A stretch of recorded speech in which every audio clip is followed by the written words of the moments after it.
আসসালামু আলাইকুম রহমতুল্লাহি ওয়া বারাকাতুহু। প্রিয় দর্শক, সম্পদশালী হতে, ধনী হতে কে না চায়? সকলেই চায় আমি ধনী হই, দুনিয়াতে আমার অনেক ধন সম্পদ হোক। আল্লাহ পাক রব্বুল আলামিনের যে 99টি নাম আছে, সেই 99টি নামের একটা নাম হচ্ছে আল মালিকু, অর্থাৎ সমগ্র জাহানের বাদশাহ। এই নামের একটি আমল আছে, বিশেষ একটা সংখ্যা আছে। এই নামের আমলটি আপনি বিশেষ সময়ে বিশেষ সংখ্যা দ্বারা, অর্থাৎ বিশেষ সংখ্যায় নির্দিষ্ট পরিমাণে যখন আপনি করবেন, আল্লাহ রাব্বুল আলামিন আপনাকে সম্পদশালী বানিয়ে দেবেন। এই আমল সম্পর্কে এখন আপনাকে নিয়মটি বলে দিচ্ছি ইনশাআল্লাহ।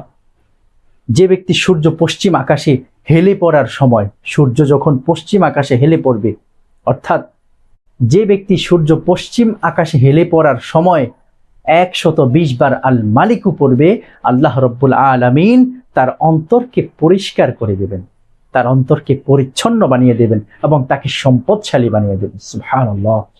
মনে রাখবেন, সূর্য যখন পশ্চিম আকাশে হেলে পড়ে, অর্থাৎ মাগরিবের আগ মুহূর্তে, ওই সময় 120 বার গুনে গুনে ধ্যান খেয়াল নিয়ে যখন আপনি আল মালিকু জপবেন, আল মালিকু পড়বেন, তখন মনে মনে ভাববেন, আল্লাহ সুবহানাহু ওয়া তাআলা সমগ্র জাহানের মালিক, সমগ্র জাহানের বাদশাহ। হে আল্লাহ, আপনার বাদশাহী থেকে আপনি আমাকে কিছু সম্পদ দুনিয়াতে দান করেন।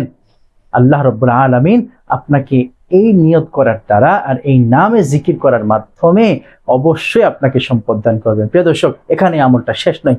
আপনি যদি প্রতিদিন ফজরের নামাজের পর 120 বার আল মালিকু পড়েন, তাহলে আল্লাহ রাব্বুল আলামিন আপনাকে সম্পদশালী বানিয়ে দেবেন। কিন্তু মাগরিবের আগ মুহূর্তে পড়লে অন্তরকে পরিচ্ছন্নও করবেন এবং সম্পদশালীও বানাবেন। তখন পড়লে 2 ফজিলত, আর ফজরের নামাজের পর নিয়মিত 120 বার পড়লে একটা ফজিলত। অর্থাৎ আপনি চাইলে 2 সময়ই পড়তে পারেন অথবা একটা সময়ই পড়তে পারেন। আল্লাহ রাব্বুল আলামিন দুনিয়া এবং আখিরাতের সম্পদশালী আপনাকে বানায়া দেন। আমিন। আসসালামু আলাইকুম ওয়া রাহমাতুল্লাহি ওয়া বারাকাতুহু।